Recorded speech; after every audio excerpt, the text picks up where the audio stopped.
நான் உங்கள் செந்தில்குமார் கண்ணன். தொடர்ந்து பல்வேறு படிப்புகளை பற்றி அரசு பள்ளி மாணவர்களுக்கு அதுக்கான வாய்ப்புகளை பற்றியும் சொல்லிக் கொண்டிருக்கிறோம்.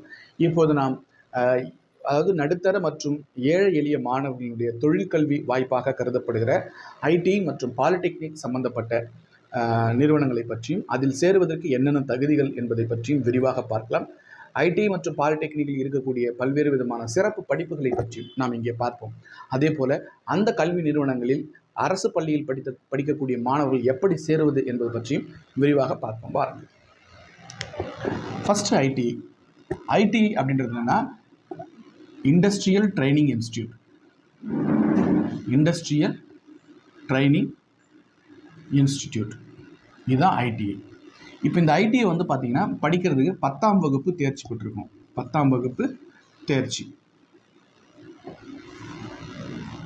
அதாவது சயின்ஸு மேக்ஸ் இந்த மதிப்பெண்கள் அடிப்படையில் தான் சேர்க்கை நடக்கும். 10ஆம் வகுப்பு தேர்ச்சி பெற்றிருக்கணும். சயின்ஸ் மேக்ஸோட அடிப்படையில் தான் உங்களுக்கு நமக்கு கிடைக்கும். மார்க்ஸோட அடிப்படையில் கிடைக்கும். இதில் வந்து என்னென்ன பிரிவுகள் இருக்குன்னா ஃபிட்டர், எலக்ட்ரிஷியன், எலக்ட்ரிக்கல்,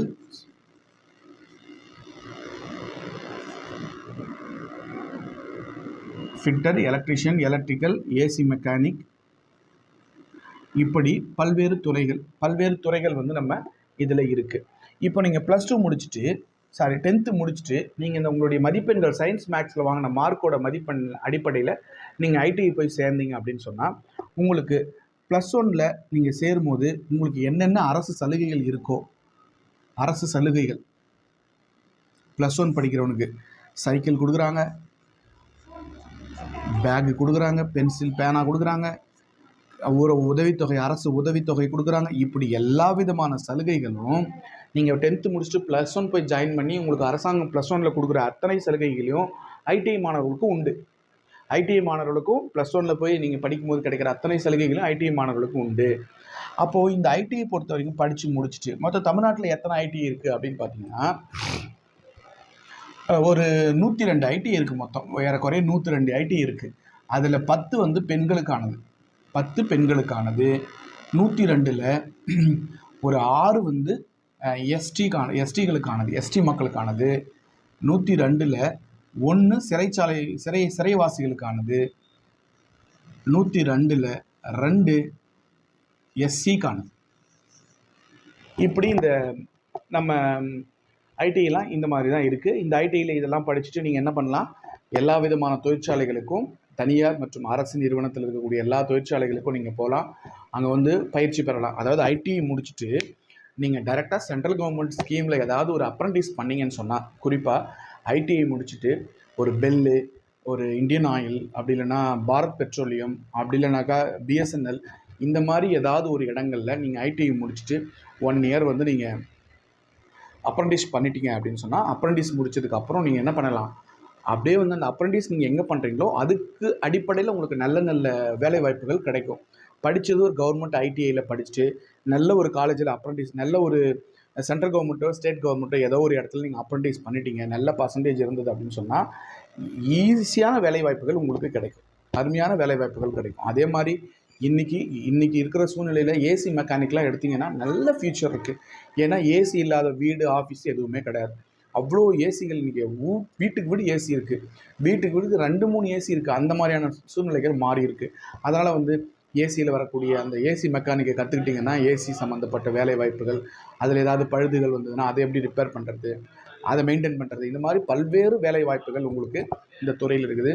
நிறைய வேலை வாய்ப்புகள் இருக்குது. என்ன ஒன்று அப்படின்னா அடிப்படை ஊழியராக மட்டும்தான் நீங்கள் போக முடியும். பெரிய அதிகாரி லெவலுக்குலாம் நீங்கள் இந்த படிப்பு படிச்சுட்டு போக முடியாது. ஆனால் ஒன்ஸ் நீங்கள் வந்து ஒரு நல்ல இன்ஸ்டியூட்டில் வேலைக்கு போயிட்டீங்க அப்படின்னா அப்புறம் அங்கேருந்து நீங்கள் கொஞ்சம் கொஞ்சமாக படித்து அடுத்தடுத்த ஸ்டெப்புக்கு கொஞ்சம் கொஞ்சமாக உங்களை இம்ப்ரூவ் பண்ணிவிட்டு மேலே வந்து பெரிய அதிகாரி லெவலில் மாறலாம். அப்படிப்பட்ட நிறைய உதாரணங்கள் நம்மகிட்ட இருக்குது. நமக்கு தெரிஞ்சும் அந்த மாதிரி நிறைய பண்ணியிருக்காங்க. ஸோ அதனால் இந்த ஐடிஐ பொறுத்த வரைக்கும் நீங்கள் நல்ல படிப்பு எடுத்து நல்லா படிக்கலாம். உடனடியாக வேலை வாய்ப்புகளுக்கு போகணும், நான் சம்பாதிக்கணும்னு நினைக்கிறவங்க ஐடிஐ அந்த படிப்புகளை தேர்ந்தெடுக்கலாம். இப்போ அடுத்தது பாலிடெக்னிக். இந்த பாலிடெக்னிக் டிப்ளமோ படிப்புகள் வந்து பார்த்தீங்கன்னா இதுவும் வந்து பார்த்தீங்கன்னா +2, இதுவும் 10th முடிச்சதுக்கப்புறம் நீங்கள் 10th பாஸ் பண்ணால் போதும், நீங்கள் ஜாயின் பண்ணலாம். 10th பாஸ் பண்ணிட்டா ஜாயின் பண்ணலாம். இதுக்கும் நீங்கள் சேரணும் அப்படின்னா சயின்ஸ் மார்க்கும் மேக்ஸ் மார்க்கும் தான் முக்கியம். இது ரெண்டுத்தையும் தான் பார்ப்பாங்க. இந்த மதிப்பெண்கள் அடிப்படையில் நீங்கள் அதை ஜாயின் பண்ணிடலாம். அடுத்தது இது வந்து 3 ஆண்டு படிப்பு. 3 ஆண்டுகள் படிப்பு. 3 ஆண்டுகள் முடிச்சுட்டு நீங்கள் என்ன பண்ணலாம், அடுத்து மேல் படிப்புக்கும் படிக்கலாம். பிஇ படிக்கலாம். பிஇ செகண்ட் இயரில் ஜாயின் பண்ணலாம். செகண்ட் இயரில் ஜாயின் பண்ணலாம். அப்படி போகலாம். இல்லை 3 வருஷம் முடிச்சுட்டு நீங்கள் வேலை வாய்ப்புகளுக்கு போனாலும் தாராளமாக வேலைக்கு போகலாம். இப்போது இதில் வந்து பார்த்தீங்கன்னா என்னென்ன படிப்புகளாக இருக்கலாம், diploma in electrical electronics engineering, diploma in mechanical engineering, diploma in computer science, diploma in information technology. இந்த மாதிரி நிறைய படிப்புகள் இருக்குது. பிஇயில் என்னென்ன படிப்புகள் இருக்கோ, அதாவது பொறியியலில் என்னென்ன படிப்புகள் இருக்கோ அந்த படிப்புகளை எல்லாம் ஒரு வருஷம் குறைச்சி அப்படியே சிலபஸ் கொஞ்சம் குறைச்சி கொண்டு வந்து டிப்ளமோவில் 3 ஆண்டு படிப்புகளாக வச்சுக்கிறாங்க. அதனால் வந்து இந்த 3 ஆண்டு படிப்புகளில் படித்து முடிச்சுட்டு நீங்கள் டேரெக்டாக பிஇ போகும்போது ஃபஸ்ட் இயர்லேருந்து படிக்கணும்னு அவசியம் இல்லை. நீங்கள் direct second year lateral entry மூலிமா டேரெக்ட் செகண்ட் இயர் போய் நீங்கள் படிக்கலாம். அப்படி இல்லை எனக்கு வேலை போகணும் அப்படின்னா நீங்கள் வேலைக்கு போயிட்டு ஈவினிங் கல்லூரிகளில் பிஇ வந்து படிக்கலாம். அப்படி ஒரு வாய்ப்பு உங்களுக்கு இருக்குது. இந்த மாதிரி நிறைய வாய்ப்புகள் இருக்கிறதால இது தொழிற்கல்வி சார்ந்த படிப்புன்றதால ரொம்ப அருமையான படிப்பு, தாராளமாக படிக்கலாம். 50க்கும் மேற்பட்ட தமிழ்நாட்டில் 50க்கும் மேற்பட்ட அரசு பாலிடெக்னிக் கல்லூரிகள் இருக்குது. அதுலேயே வந்து பார்த்திங்கன்னா தனியார்து வந்து நிறைய இருக்குது. எல்லா இடங்கள்லையும் எல்லா விதமான படிப்புகளும் கொடுக்குறாங்க. இப்போ சமீப காலமாக ரொம்ப அதிகமாக ட்ரெண்ட் ஆகிட்டு இருக்கிற பாலிடெக்னிக் படிப்பு என்னன்னு பார்த்தீங்கன்னா டிப்ளமோ இன் பிளாஸ்டிக் டெக்னாலஜி, அதே மாதிரி diploma in rubber technology, diploma in polymer science. இந்த மாதிரி படிப்புகள் எல்லாம் பார்த்திங்கன்னா இப்போ வந்து சமீப காலமாக நம்ம பாலிடெக்னிக்கில் நல்ல வேலைவாய்ப்புகளை உருவாக்கி கொடுத்துருக்கு. இது மட்டும் இல்லாமல் பல்வேறு விதமான தொழில் சார்ந்த படிப்புகள், உடனடியாக வேலைக்கு போகணும், நான் சம்பாதிக்கணும்னு நினைக்கிறவங்க இந்த படிப்புகளை படிக்கலாம். இந்த படிப்பு முடிச்சுட்டு நான் மேல்கல்வி படிக்கணுன்றவங்க தாராளமாக போகலாம்.